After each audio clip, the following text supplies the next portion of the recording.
Dear students, in the last class we were discussing on the different financial management techniques in order to assess the feasibility of energy saving projects.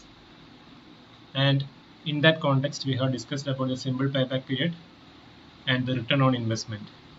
We have seen the disadvantages related to those two kind of techniques used for the financial analysis. So the main thing is depending upon the time value of money. So both the things, that the return on investment and the simple payback period, does not consider the time value of money. And then we discussed about what is meant by the time value of money. That is the amount of money which we are putting it today, how much it is valuable after 2 years, after 3 years, or after 4 years. So the value of money is changing day by day. So in order to account for that, we need to have different tool for analysis. That is where we are considering the net present value, which is going to consider the time value of money. So it is basically equating the future cash flows into the current value today. That is, say you are trying to get 10,000 rupees on the first year of the savings, 20,000 rupees on the second year, again 5,000 on the third year. So your total savings on each year, if you add it together, then 10,000 plus 20,000 plus 5,000, it is 35,000. Now we are trying to find out how much this 35,000 rupees, which is going to be valuable after X years, we are trying to find it out for the current year. That is what we are doing with the net present value method. So for that, we have to take the discounting rate. So the discounting rate will determine what is the present value of your future cash flows. That is, if you are receiving 100 rupees after 1 year, what is the present value today? So for that purpose, we will be considering the discount rate. So how this net present value can be calculated is being discussed. So in this NPV method, we can see here that NPV is equal to negative of CF0 divided by 1 plus K power 0 plus CF1 divided by 1 plus K raised to 1, etc. up to the nth year. So basically you can see here that this negative value, that is the initial year, that is the 0th year, that is the current year where I am trying to put an investment for an energy saving proposal. So say take 1000 rupees is my investment.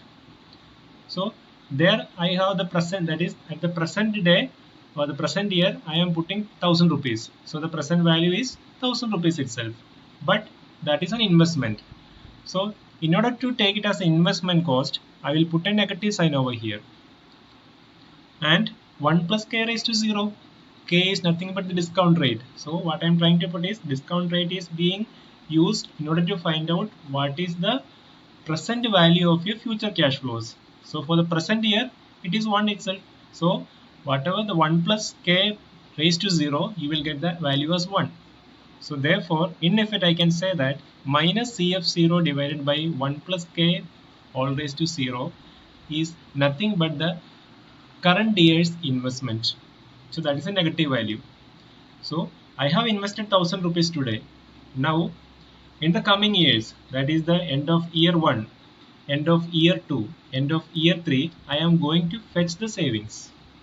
That is, at the end of year 1, I will be having a savings of 500 rupees. On year 2, I will be having a savings of 1000 rupees. On year 3, again I will be having a savings of 1000 rupees.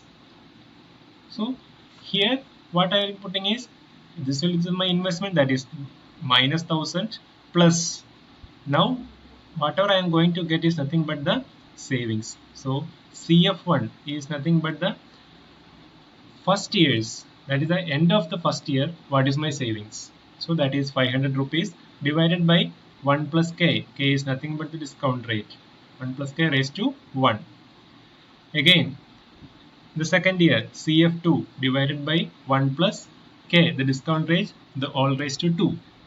Like that, you can add it depending upon the number of years that particular project is going to run.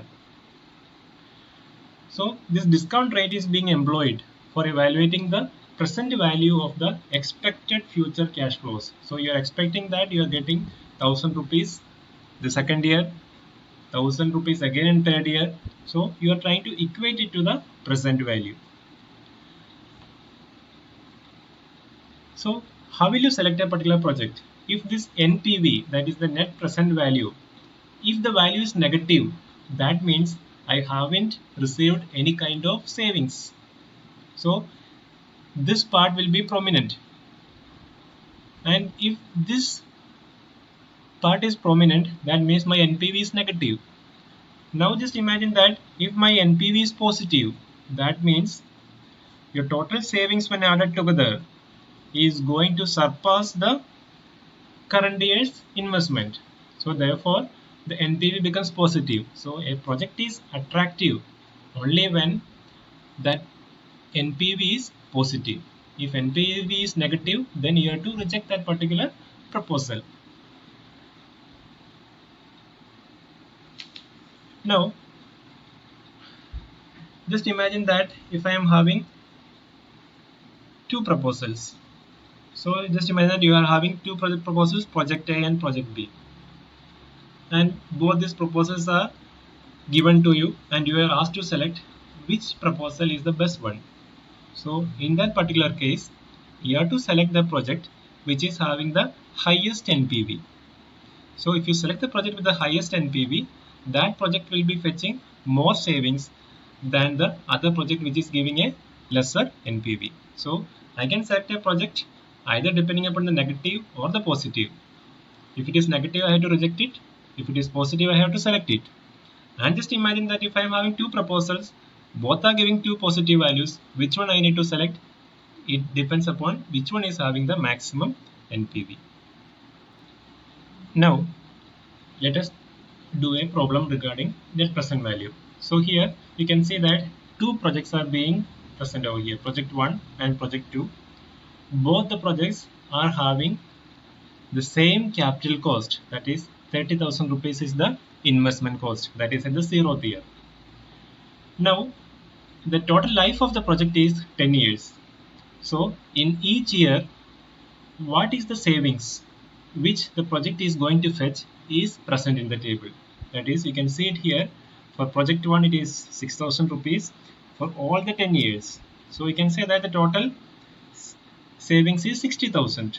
Now you are having project 2 which is having a different values of savings on each year, but the total savings remains the same, that is 60,000 rupees. Now we are asked to find out what is the net present value of both the projects and evaluate it based on the financial merit. So both the projects are going to consider the same annual discount rate of 8%. So how we can do that? It's very simple. We will calculate the NPV of each project, project 1 and project 2. We will find it separately, and then which one is going to fetch you the maximum value, that particular project will be considered. Just by seeing this, you are not able to find out what is the total or which project is more beneficial, because both are having the same investment cost and both are having the same net savings at the end of the 10th year.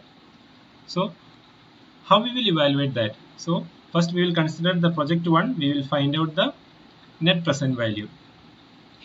So for project 1, 30,000 rupees is the investment and 6,000 is the annual savings in each year till the 10th year. So we can see that your NPV, it is minus CF0 divided by 1 plus K raised to 0. CF0 is nothing but the initial investment, that is 30,000 rupees, divided by 1 plus 0.08 all raised to 0, that is the value is 1. So minus 30,000 is nothing but the value of this particular portion. Then first year savings 6,000 plus 1 plus 0.08 raised to 1 till we are at the 10th year. Now we can say that your NPV is 10,254 and it is a positive value, therefore obviously you can consider that. Next we will again find out what is the NPV of the second project. Project 2, 30,000 is my investment. So 30,000 divided by 1 plus 0.08 power 0. It has a negative value. Always remember it has a negative value because it is an investment. Then we will add upon the savings till the 10th year. Now you will get your value of your NPV for project 2 as 10,867. Now just imagine or just recollect that both the projects are having the net savings 60,000, and we were finding it difficult in order to find out which project to be chosen. So that is where our NPV comes into picture, which helps us to find out whether I should go for project 1 or I should go for project 2. So here you can see that project 2 is having a savings of NPV of 10,867, while project 1 is having an NPV of 10,254. Both are positive values, and therefore we have to find out, or you have to select the project which is having the highest NPV, and that is 10,867, that is for project 2. So over a longer run, your project 2 is going to give more savings when compared to project 1. So therefore, we can go into the advantages of the NPV system. That is, it always takes into consideration the time value of money, which was lacking in the case of a simple payback period. And it also considers the cash flow of the project in its each year. That is, how much amount of savings I am going to fetch it on the first year, on the second year, on the third year, like that I am going to calculate. But in the case of a simple payback period, it is basically looking at what is the initial investment, what is the yearly savings. So that is where the NPV has a better advantage over simple payback period or the return on investment.